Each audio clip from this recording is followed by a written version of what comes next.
Chainsaw. A chainsaw is a portable mechanical saw powered by electricity, compressed air, hydraulic power, or most commonly a two-stroke engine.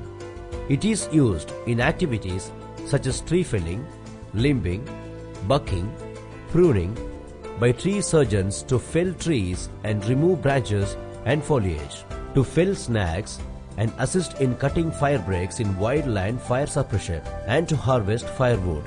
Chainsaws with specially designed bar and chain combinations have been developed as tools for use in chainsaw art. Specialist chainsaws are used for cutting concrete. This machine is mainly used for carpentry, lopping and light pruning, felling and cutting up any large size trees. It is available in 7 models, from domestic usage, available in electric, to professional continuous usage, which is petrol operated.